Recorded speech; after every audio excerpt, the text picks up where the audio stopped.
Hey, what's happening, guys? Guess what? I bought another multimeter. I know! I can't believe it either. It's like it just happened. You know, you'd think 17 multimeters would be enough, but apparently they're not. No, I just like playing with them. So this is the Astro Ai 6000 count true RMS digital multimeter. 2-color backlight, terminal indicator, which means these things light up. Progress bar display, dual unit display. 3 times per second sampling speed, auto range, overload, polarity, blah, blah, blah, blah, blah. AC-DC voltage, AC-DC current, resistance, capacitance, continuity, diode, temperature, non-contact voltage, live wire detection. Wouldn't that be the same thing? And of course, you must have a flashlight if you are a Chinese multimeter. Anyway, I bought this myself. I paid about $35 for it from Amazon. So what's in the package? The multimeter. This is along the lines of what I would consider a full-size multimeter. Around the size of your standard fluke meter. There's also a little thank you here and register. The manual, which I will go like this, and then you can freeze frame it. Freeze frame, freeze frame. Wow. Yeah, Jake Giles band. Read it at your leisure.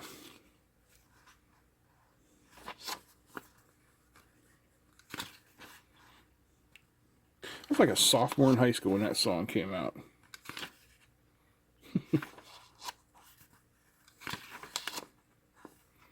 So non-contact voltage detects AC voltage without use of leads. Live wire detection. Oh, so it uses a lead. Interesting. This is the first multimeter I've ever seen that. Here are our general technical indicators.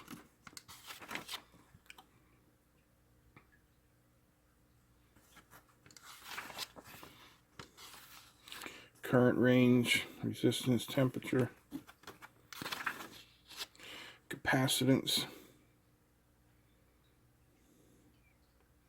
Oh, all the way up to 100 millifarad. Nice. Pretty comprehensive. All right, what else is in the box? We got a K-type thermocouple and a set of your standard cheapo leads, which we do not use. We test all meters on this channel with the ProbeMaster probes leads. That way, when you want to compare one of my reviews against another, you are only comparing the meter itself and its function, and not the condition or quality of the leads. Pollution degree 2. I've never seen that before. So it's got a place where you can put a magnetic strap there. Hey, it even comes with batteries. All right, let's get set up for some testing.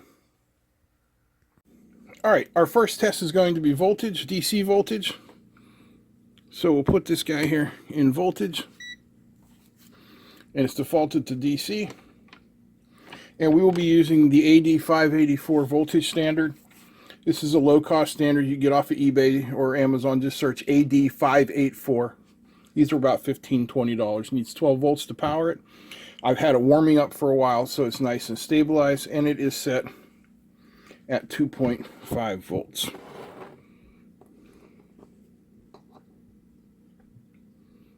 And you see we get 2.506. Pretty good. Although with a modern digital multimeter, I don't expect anything less. I would imagine if it was off and out of spec that there would be a serious problem with it. 5 volts, 5.013.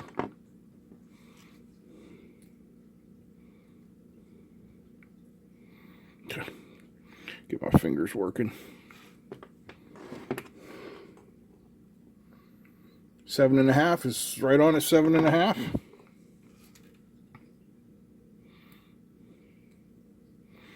And 10 volts. 10.01. Okay.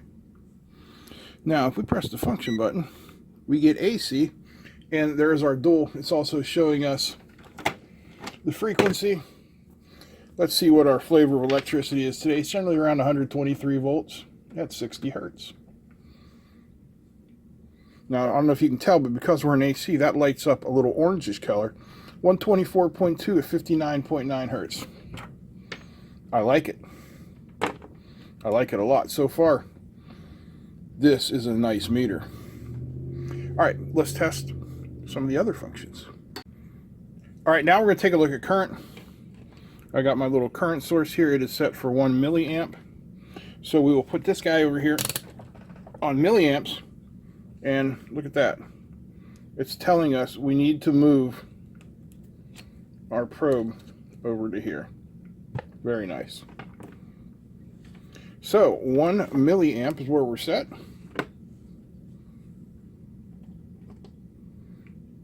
.99. Let's go up to 5 milliamps. 4.96. 10.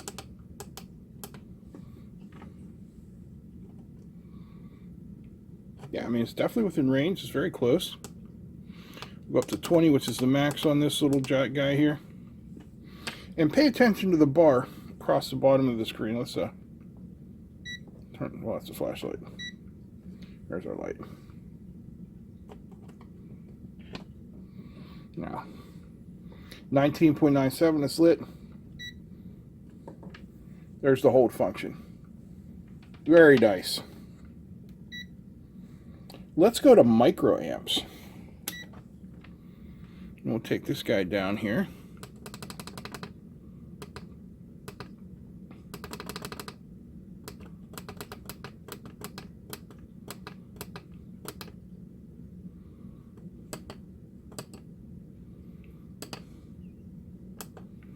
All right, let's test that.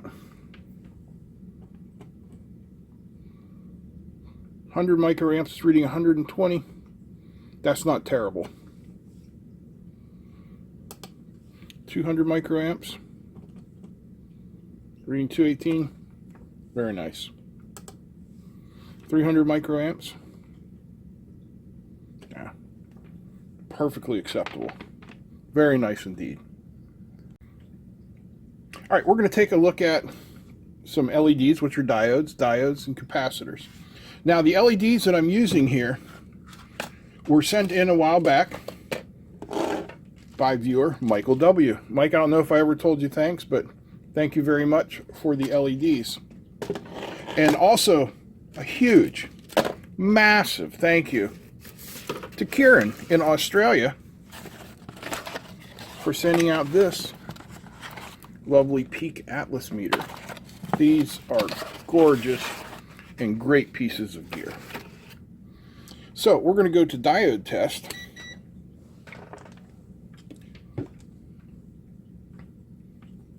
I have my anodes on the left here.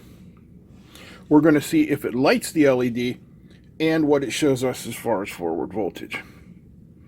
So red, it should be between 1.8 and 2 volts. Am I not on it? Oh, hey Paul, you big dummy. Switch them back. It didn't tell me to do that.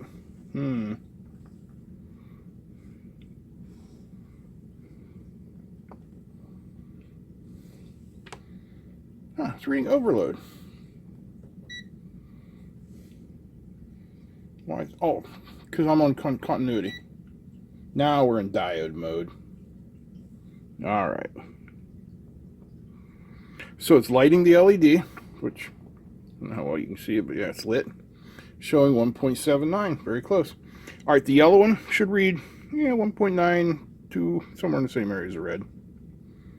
1.85, good. Green should read around 2 volts. 2.2.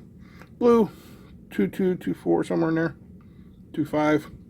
And the white, somewhere 2.5 to 2.8, you know, somewhere in that area.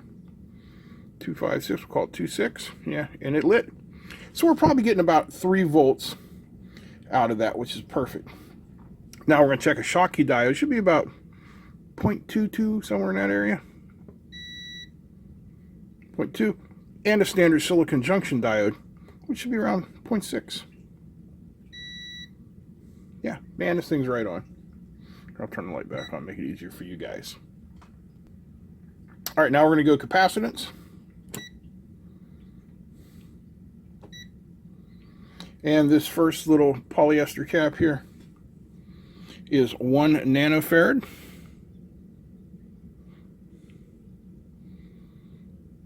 It's all right. This one's 10 nanofarad. 9.9, that's pretty good.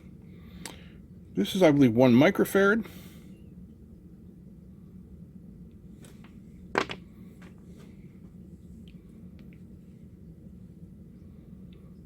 No, I'm sorry, it's 10 microfarad. I was like, whoa, whoa, whoa, whoa.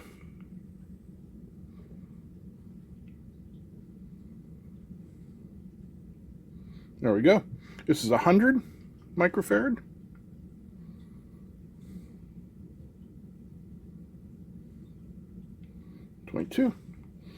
This is 1,000.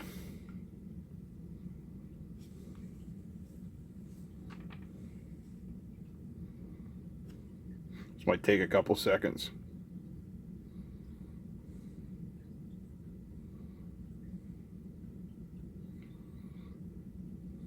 Should read 10, reading a little high, but that's fine. And this big guy here is 10,000. Let's just make sure we short it out.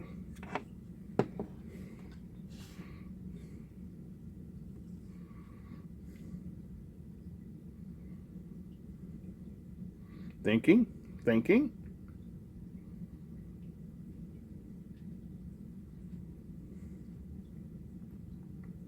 A little much, but good. All right, on to resistors. Okay, for resistors, we'll be using the little resistor substitution board. And I got these little clippies, so I can just clip right on here.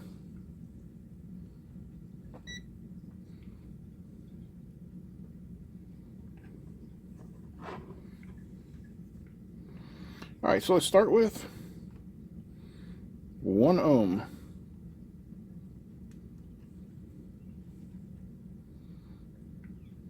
Yeah, it's showing me 2.2. It's not great, but then again, we don't know how good this is.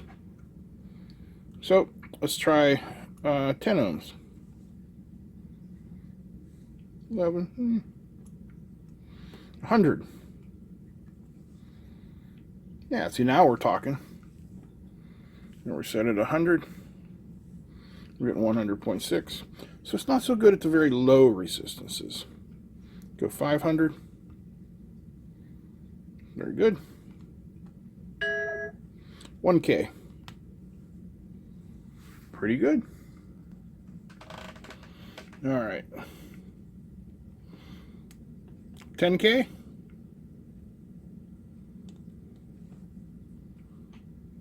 Good.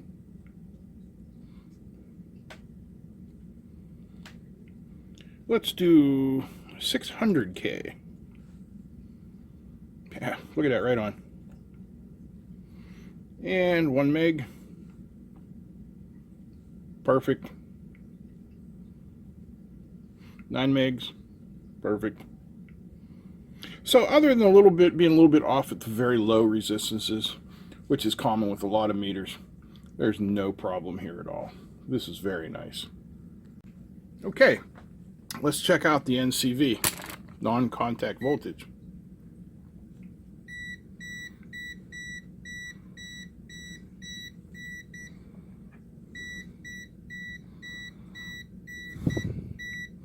Seems to be working very well. Now let's check out the live wire, which means I plug 1 wire in there. I don't know why it's beeping. I mean, there's the end of the probe, but it's not touching anything. There just must be too much stuff on my desk. Hold on. Okay, so I've moved the meter way out behind. So let's put this up here. Yeah, there we go. Very good. One touch, one wire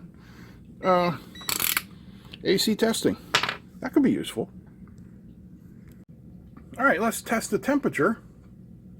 And it is currently 68 degrees or 20 degrees C in here. And here for you, I just got this from outside.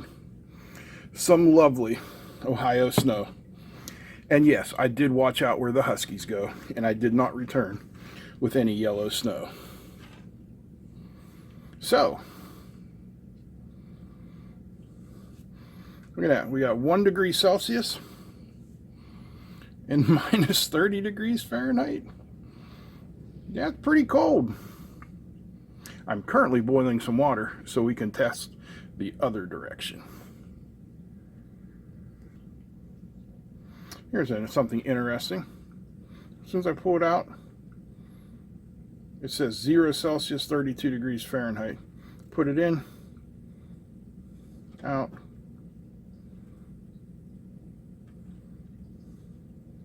Interesting. Maybe because that's, you know, wet. I don't really know.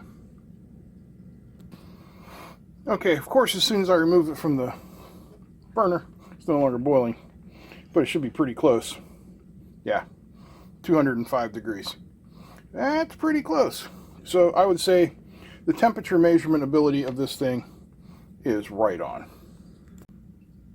All right, let's see what you got inside. Get the condom off. It's always the hardest part of getting into these things.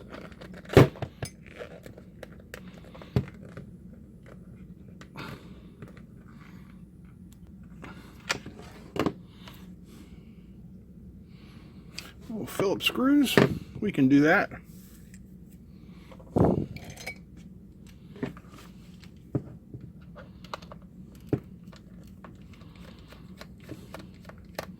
I didn't even check what kind of battery it uses.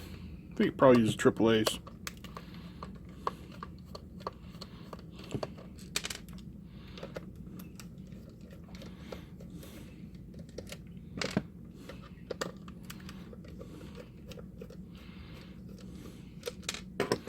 Okay.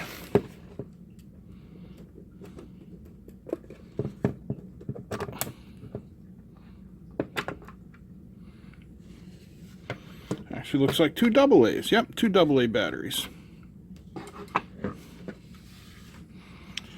Okay. So, let's zoom in. Looking down here at our input section, you can see we have 2 PTC's, positive temperature coefficients, for protection, along with a couple MILF resistors and your standard diode protection. Only 1 fuse, and it is a 10 amp fuse. This is probably our LED driver.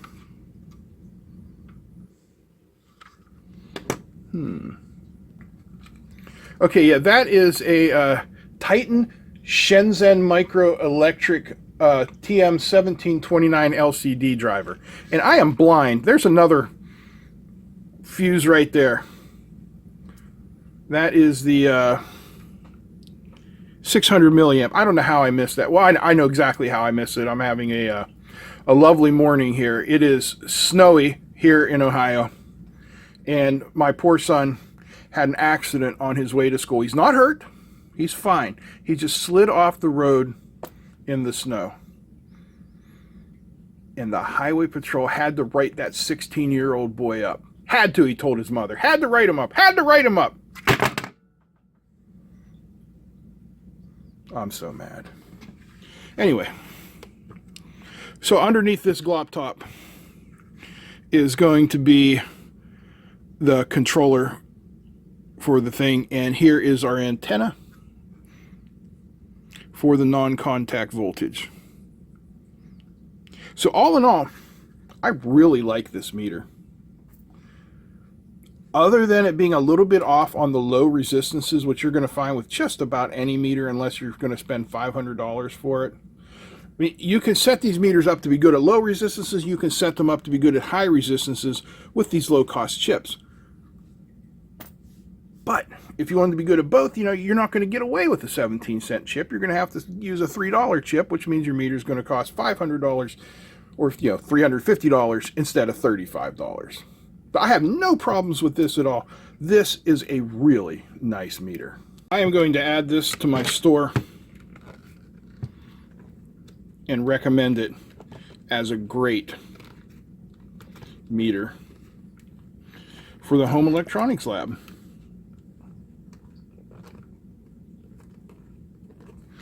I'm sure, get this on here, you guys will be seeing this in more videos, so. Oops. There we go. All right, so if you enjoyed this video, I hope you give me a thumbs up. Feel free to comment, share, and don't forget to subscribe. Big thanks to the patrons who made it possible for me to buy this. Big thanks to you guys for watching. That's it. I'm out. Peace.